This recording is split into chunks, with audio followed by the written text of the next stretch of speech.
Hello అండి. Subscribe చేసుకోండి. ఈరోజు సీరియల్‌లో చక్రధర్ వాళ్ళ ఇంట్లో సోఫాలో కూర్చొని అవని అన్న మాటలు తలుచుకుంటూ ఉంటాడు.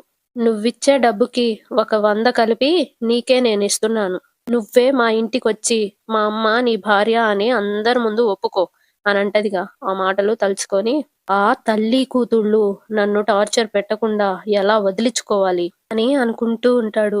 పల్లవి ఏమో ఆటో దిగి లోపలికొస్తది. పల్లవిని చూస్తాడు. పల్లవి ఏమో కోపంగా చూస్తా ఉంటది. చక్రధర్, మీ అమ్మ కోసం వచ్చినట్టున్నావు. లోపలుంది వెళ్ళు అనంటాడు. వెంటనే పల్లవి, అమ్మతో మాట్లాడ్డానికి రాలేదు. నీతో మాట్లాడ్డానికొచ్చాను అననగానే లేచి నిలబడతాడు. చెప్పు అనంటాడు. అటు పల్లవి వాళ్ళమ్మ గూడా వస్తది అక్కడికి. వస్తూ వస్తూ ఏంటే ఇలా వచ్చావు అని అడుగుతది. మళ్ళీ ఎవరితో అయినా గొడవ పడ్డావా అని అంటా ఉంటే పల్లవి, మీరిద్దరూ నేను చేసింది తప్పని ఆ మీనాక్షికి సారీ చెప్పిచ్చారు. నేను చేసింది తప్పైతే డాడ్ ఇంకా పెద్ద తప్పు చేస్తున్నారు. దాని గురించి అడుగుదామనే వచ్చాను అననగానే చక్రధర్ తనలో తాను పల్లవికి నా గురించి నిజం తెలిసిపోయిందా అని అనుకుంటూ ఉంటాడు. పల్లవి వాళ్ళ అమ్మగారు వాళ్ళ నాన్నని చూసి తర్వాత పల్లవితో మీ డాడ్ ఏం చేశారు అని అడుగుతది. పల్లవి, అవని అమ్మ ఎవరు అనేది నాకు, నీకు, డాడ్‌కి ఎవ్వరికీ తెలియదు. మనకి తెలియని ఆ మీనాక్షి నన్ను కొట్టింది. నన్ను కొట్టిన ఆ మీనాక్షికి డాడ్ రోడ్డు మీద డబ్బులిస్తున్నారు. మీరు డబ్బులివ్వబోవడం నేను చూశాను. ఎందుకలా చేశారు? అనగానే చక్రధర్ సైలెంట్‌గా ఉంటాడు. మాట్లాడరేంటండి? మీరు వాళ్ళకి డబ్బులు ఎందుకియ్యాల్సొచ్చింది అని అడుగుతది. పల్లవి ఏమో చెప్పండి డాడ్ అని అడుగుతా ఉంటది. అప్పుడు చక్రధర్, నేను వాళ్ళకి డబ్బులు ఆఫర్ చేసింది నీకోసమేనమ్మా. నీకు మంచి జరగాలనే అని అంటా ఉంటే పల్లవి, వాళ్ళకి డబ్బులిస్తే నాకు మంచి జరగడం ఏంటి అని అడుగుతది. వెంటనే వాళ్ళ నాన్న, ఆ ఇంట్లో ఆ మీనాక్షి వల్ల నువ్వు ఇబ్బంది పడుతున్నావు కదమ్మా. ఆ మీనాక్షి తిండికి గతి లేక కూతుర్ని వెతుక్కుంటూ ఆ ఇంటికొచ్చింది. అలాంటి దానికి డబ్బు ఆశ చూపిస్తే వెళ్ళిపోతుంది కదా. ఆవిడ అక్కడ లేకపోతే నువ్వు అక్కడ ప్రశాంతంగా ఉంటావని డబ్బు ఆఫర్ చేసి బయటికి పంపిద్దామని అనుకున్నాను. నీకు మంచి చేయడం గూడా తప్పేనా అమ్మా అని అంటాడు. అప్పుడు పల్లవి వాళ్ళమ్మ, మనం స్థితిమంతులం కదా అని అందరూ అదే పొజిషన్‌లో ఉండరు. కూతుర్ని చూడాలన్న ఆశతో వచ్చుంటుంది అని అనకుండా, గతి లేకుండా వచ్చింది అనడం చాలా తప్పండి. అభిమానాలు, మమకారాలు అనేవి డబ్బుతో ముడిపడి ఉండవు అని అంటా ఉంటే చక్రధరేమో, నాకు తెలియదని చెప్తున్నావా? నాకన్నా పెద్ద మేధావి అని ఫీల్ అయిపోతున్నావా? నువ్వు చెప్పిన అభిమానాన్ని అహంకారంగాను, మమకారాన్ని స్వార్థంగానూ మార్చగలిగేది డబ్బు ఒక్కటే. దేవుడంటే దండం పెట్టని వాళ్ళు కూడా డబ్బుని పూజిస్తారు, ప్రేమిస్తారు. డబ్బు ముందు చేతులు కట్టుకొని నిలబడతారు. ఆ డబ్బు కోసం ఏమైనా చేస్తారు. అందుకో ఇవ్వాలనుకున్నాను. అర్థమైందా? నీకు అక్కడ ఎలాంటి ప్రాబ్లమ్స్ లేకుండా, రాకుండా ఉండడం కోసమే ఆ డబ్బులు ఆఫర్ చేయాలని అనుకున్నాను పల్లవి. అని అనగానే రాజేశ్వరి, ఈ మధ్య మీ ప్రవర్తనలో చాలా మార్పొచ్చిందండి. ఇంతకుముందు పల్లవి ఏం చేసినా దాన్ని వెనకేసుకొనొచ్చేవాళ్ళు. ఇప్పుడు మీ కూతురు తప్పు చేస్తే తప్పని చెప్తున్నారు. మీరు నవ్వుతూ మంచిగా ఉండాలని కోరుకుంటున్నాను. మీరు ఎవ్వరితో గొడవ పడకుండా ఇలా ఉంటేనే మంచిది అననేసి నవ్వుతూ ఎళ్ళిపోతది. పల్లవి, మీరు నా కోసం డబ్బులు ఆఫర్ చేశారని అంటున్నారు సరే. కానీ వాళ్ళు మీరిచ్చిన డబ్బుని తీసుకోలేదు కదా! అనంటా ఉంటే చక్రధర్, అవును. తీసుకోలేదు కాబట్టే నీకు ఇబ్బంది లేకుండా ఆ మీనాక్షిని ఏం చేయాలా అని ఆలోచిస్తున్నాను. ఎవరికీ అనుమానం రాకుండా మీనాక్షిని అక్కడి నుండి పంపించేయడానికి నువ్వే ఏదో ఒకటి ప్లాన్ చెయి. నువ్వు ఏం చేయాలనుకున్నా నేను నీకు సపోర్ట్ చేస్తాను అని అనగానే పల్లవి కాసేపు ఆలోచించి, సరే డాడ్, ఆవిడ్ని ఎలా పంపించాలా అనేది నేను ప్లాన్ చేస్తాను అని అక్కడి నుండి వెళ్ళిపోతది. చక్రధరేమో తనలో తాను నవ్వుకుంటూ ఎలాంటి అనుమానము రాకుండా మీనాక్షిని వదిలించుకోవాలి అని అనుకుంటూ ఉంటాడు. ఇటు అక్షయ్ సోఫాలో కూర్చొని బుక్ చూసుకుంటూ ఉంటాడు. అవని వంట చేసుకుంటూ ఉంటది. వాళ్ళ అత్తయ్య గారు అక్కడ హెల్ప్ చేస్తూ ఉంటారు. రాజేందర్ అక్షయ్ దగ్గరికెళ్ళి, ఏరా ఈరోజు బయటికెళ్ళాల్సిన పని లేదా అని కూర్చొని అడుగుతాడు. అప్పుడు అక్షయ్, ఆఫీస్‌కి సబ్మిట్ చేయాల్సిన డెలివరీ ఆర్డర్స్ కొన్నున్నాయి. ఆ వర్క్ చేస్తున్నా నాన్న అనంగానే వాళ్ళ నాన్న కానీ అని అంటాడు. కమలేమో వాళ్ళ నానమ్మని కొట్టుకుంటూ తీసుకొస్తాడు. వాళ్ళ నాన్నమేమో ఒరేయ్ వదలరా వదలరా అని ఎళ్లి కూర్చుంటది అక్షయ్ పక్కన.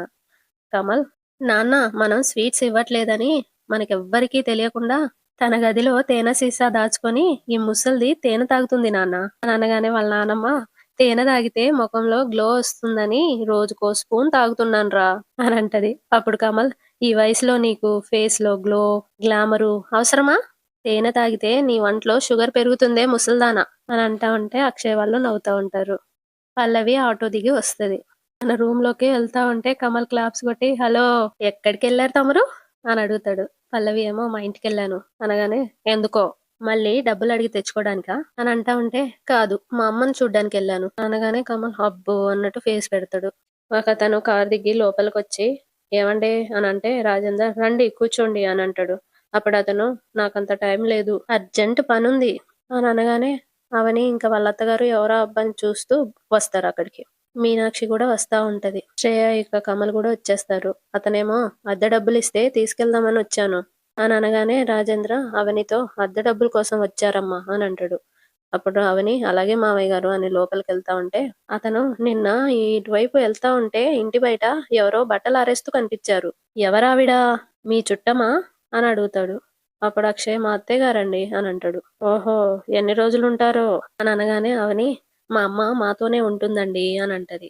అప్పుడు అతను చూడండమ్మా, ఈ రోజుల్లో ముగ్గురు నలుగురు కన్నా ఎక్కువ మంది ఉంటే ఎవరు ఇల్లు ఇవ్వట్లేదు అద్దెకి. అలాంటిది మీరు 10 మంది ఉంటారని తెలిసి కూడా ఒకప్పుడు బాగా బ్రతికిన కుటుంబం కదా అని జాలిపడి ఇచ్చాను. ఇప్పుడు మీ అమ్మగారో మరొకరో ఉంటానంటే ఎలాగమ్మా?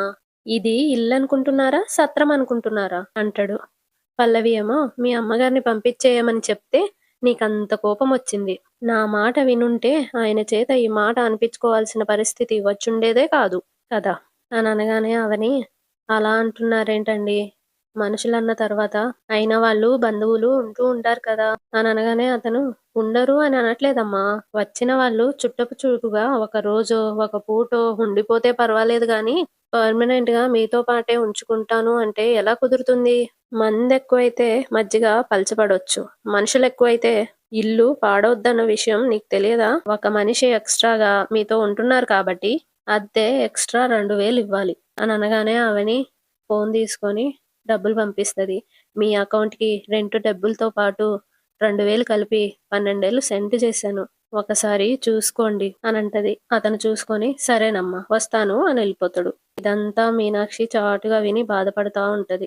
అతను వెళ్ళిపోయాక అక్షయ్ లేసి హౌస్ ఓనర్ ముందు మాట్లాడితే బాగుండదని మాట్లాడలేదు. ఇంటి అద్దెంతా నా భార్య అవని ఒక్కతే ఎందుకు కట్టాలి? అందరం ఉంటున్నాం కాబట్టి నువ్వు కూడా ఇవ్వాలి శ్రీకర్ అని అంటా ఉంటే అవని అయ్యో! ఎందుకండి వాళ్ళని అడుగుతున్నారు? నేను ఇచ్చేసాను కదా అని అంటది. అప్పుడు కమల్ నువ్వుండొదినా. టీవీలు, కార్లు కొనుక్కోడానికి డబ్బులుంటాయి గానీ ఇంటి అద్దె ఇవ్వడానికి ఉండదా? అన్నయ్య ఇంటి అద్దె 12,000 కాబట్టి వదిన 4,000, నేను 4,000, శ్రీకర్ అన్నయ్య 4,000 ఇవ్వాలి అని జేబులో నుండి డబ్బులు తీసి ఇదిగో అన్నయ్య నా వాటా 4,000 అని ఇస్తాడు. అన్నయ్య నువ్వు ఇవ్వు అనంగానే శ్రీకర్ అని తీసి ఇవ్వబోతాడు. అప్పుడు శ్రేయ నువ్వుండు శ్రీ, ఇంటి అద్దె 10,000 అవని అక్క అమ్మగారు ఉండడం వల్ల 2,000 ఎక్స్ట్రా అయింది. ఆవిడ కోసం మనమెందుకు ఇవ్వాలి? నువ్వేం 4,000 ఇవ్వక్కర్లేదు. 3,000 ఇవ్వు చాలు అనంటది. పల్లవి కూడా బావా శ్రేయ అన్నది నిజమే. నువ్వు కూడా 4,000 ఎందుకిచ్చావు? 3,000 ఇవ్వు చాలు అని అనంగానే కమల్ ఇప్పుడే కదా మీ అమ్మగారింటికెళ్ళొచ్చాను అని అన్నావు. ఒక్కటిచ్చానంటే మళ్ళీ వెళ్ళి మీ అమ్మగారింట్లో పడతావు అని అంటా ఉంటే అవని ఏమో మీరెవరేమీ ఎక్స్ట్రా ఇవ్వక్కర్లేదు.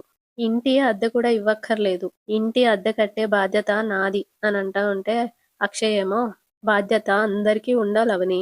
బాధ్యత లేని వాళ్ళకి ఎక్స్ట్రా మనుషుల గురించి, ఎక్స్ట్రా డబ్బుల గురించి అడిగే హక్కెలా ఉంటుంది అని అంటాడు. అప్పుడు కమల్ నిజమే వదినా అన్నయ్య చెప్పేది కరెక్ట్ అని అంటా ఉంటే శ్రీకర్ పర్స్‌లో నుండి డబ్బులు తీసి ఇందా అని కమల్‌కిస్తాడు. కమల్ తీసుకొని అక్షయ్‌కిస్తాడు. వెంటనే శ్రేయ బాధ్యత లేని వాళ్ళకి ఎక్స్ట్రాల గురించి అడిగే హక్కు లేదన్నారు కదా! ఇప్పుడు బాధ్యతగా మా వాటా మేమిచ్చాం కాబట్టి అడగాల్సిన విషయం ఒకటుంది అని అనగానే అక్షయ్ ఏంటది అని అంటాడు. అప్పుడు శ్రేయ అవని అమ్మగారి ఇంట్లో ఉన్నందుకే ఓనర్ గారు 2,000 పెంచారంటే మరి ఆవిడ గారి తిండికి వాటికి కూడా ఎక్స్ట్రా ఖర్చు అవుతుంది కదా! అవి కూడా మేమే భరించాలా అని అడుగుతది. అప్పుడు అక్షయ్ మా అత్తగారికి సంబంధించిన ప్రతి విషయాన్ని నేను చూసుకుంటాను. ప్రతి అవసరాన్ని నేను చూసుకుంటాను. ఆమె గురించి అడగాల్సిన అవసరం గాని, ఆలోచించాల్సిన అవసరం గాని మీకు లేదు అంటాడు. పార్వతి ఏమో శ్రేయ నువ్విలా మారిపోతావని గాని, ఈ విధంగా ప్రవర్తిస్తావని గాని నేనెప్పుడూ అనుకోలేదు. నీలో వచ్చిన ఈ మార్పుని ఏమనుకోవాలో, ఎలా అర్థం చేసుకోవాలో కూడా నాకర్థం కావడం లేదు అని అంటా ఉంటే శ్రేయ మార్పనేది అందరిలోనూ వస్తుందత్తయ్య. అవని అక్క మారిపోలేదా? ఆమె వల్ల మన ఇంటి పరిస్థితులు మారిపోలేదా? ఒకప్పుడు మీ మాట వినకుండా మీ కూతురు మారిపోలేదా? ఇప్పుడు అవని అక్క కోసం అక్షయ్ బావగారు సడన్‌గా మారిపోలేదా? ఏదో నేనొక్కదాన్నే మారిపోయినట్టు మాట్లాడతారే అనంటది. అప్పుడు కమల్ నవ్వుతూ హుహు. నువ్విట్లా మాట్లాడడం చాలా హ్యాపీగా ఉందొదినా. నువ్వు ఏం మాట్లాడినా మాటలు రానట్టుగా నీ భర్త గారు సైలెంట్‌గా ఉండడం ఇంకా హ్యాపీగా ఉంది. అసలు మీ ఇద్దరి జంటను చూస్తుంటే ఆనందంతో గుండె ఉప్పొంగిపోతుందొదినా. మీరు సూపరు. హ్మ్. అని అంటా ఉంటే శ్రేయ, మీ తమ్ముడి వెటకారం చూశారు కదా! ఇంకాసేపు ఇక్కడే ఉంటే మరో 4 వినాల్సొస్తుంది. పదండి అని లోపలికెళ్ళిపోతది. శ్రీకర్ గూడా ఎళ్ళిపోతాడు. కమలేమో శ్రేయ వదిన మాట్లాడడం అయిపోయింది. తమరు కూడా ఇంకేమన్నా మాట్లాడాలా అని పల్లవిని అడుగుతాడు. పల్లవి లోపలికెళ్ళిపోతది.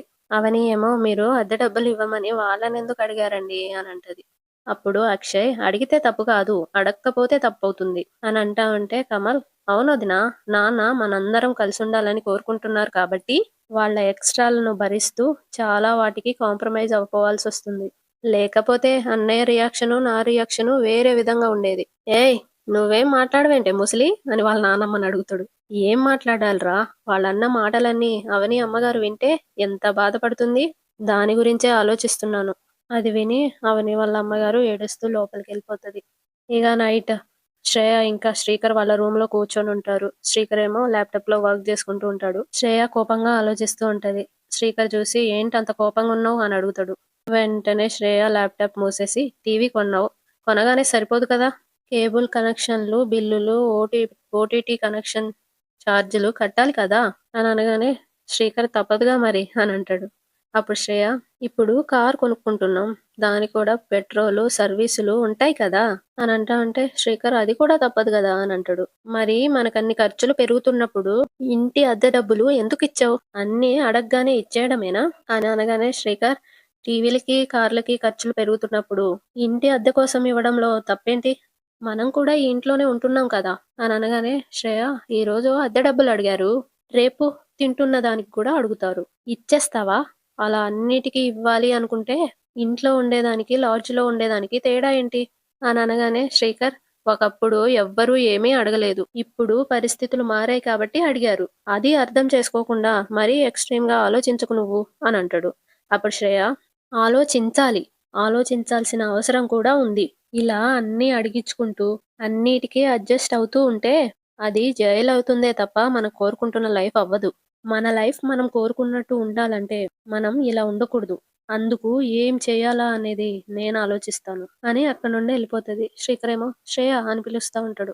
ఇటు అవని బెడ్ మీద ఉన్న బుక్స్ అన్నీ తీసుకుంటూ, ఈ ఆరాధ్య ఒకటి హోంవర్క్ చేస్తుంది. బుక్స్ ఇలా వదిలేస్తుంది. అని బుక్స్ అన్నీ తీసి సర్దుతూ ఉంటది బెడ్‌ని. అక్కడికి అక్షయ్ వచ్చి అవని అనగానే అవని హ్మ్. అని అంటది.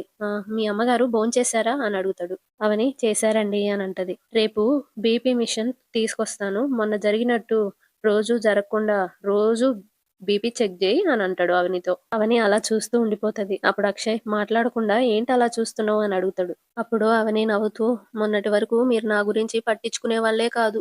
ఇప్పుడు నా గురించి ఆలోచిస్తున్నారు. నా వాళ్ళ గురించి కూడా శ్రద్ధ తీసుకుంటున్నారు. నా బాధ్యతల్ని పంచుకుంటున్నారు.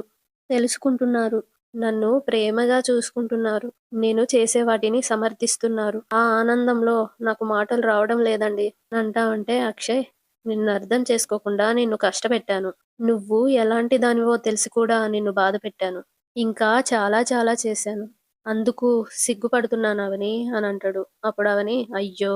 తప్పులు అందరూ చేస్తారండి. కానీ చేసిన తప్పులు తెలుసుకొని వాటిని సరిదిద్దుకోవడానికి ప్రయత్నించిన వాళ్ళే గొప్పవాళ్ళు.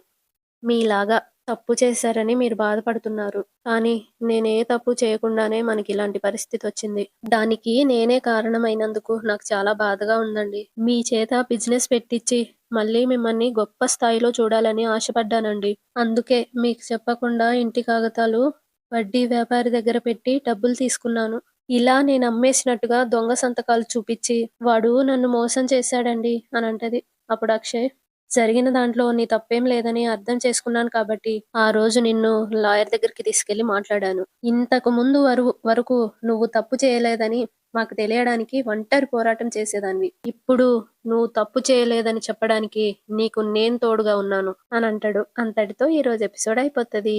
రేపటి ఎపిసోడ్‌లో ఒకతను అవని వాళ్ళ ఇంటికొస్తాడు. రాజేందర్ ఎవరు కావాలి అని అడుగుతాడు. అతను నేను మీనాక్షి కోసం వచ్చాను అని అంటాడు. మీనాక్షితో మాట్లాడాలి అని అంటాడు. అక్కడికి అవని వాళ్ళ అమ్మగారు అందరూ వచ్చేస్తారు ఇంట్లో వాళ్ళందరూ. రాజేందర్ ఏమో ఇతను మీ అమ్మగారి కోసం వచ్చారమ్మా అని అవనితో అంటే, అవని ఎవరండి మీరు అని అడుగుతది. అప్పుడు అతను నేను మీనాక్షి భర్తని అని అనంగాల్నే అవని ఇంకా వాళ్ళమ్మ షాక్ అయితారు. అవని వెళ్ళి అతని గల్ల పట్టుకొని అసలు ఎవడ్రా నువ్వు చెప్పు చెప్పు అని చెంపలు పగలగొడుతది. అతను మేమిద్దరం భార్యాభర్తలు అన్న విషయం ఈ ఫోటో చూస్తే తెలుస్తుంది అని అందరికి ఆ ఫోటో చూపిస్తాడు. అందరూ ఆ ఫోటోని చూస్తా ఉంటారు. అంతటితో అయిపోతది. సబ్స్క్రైబ్ చేసుకోండి.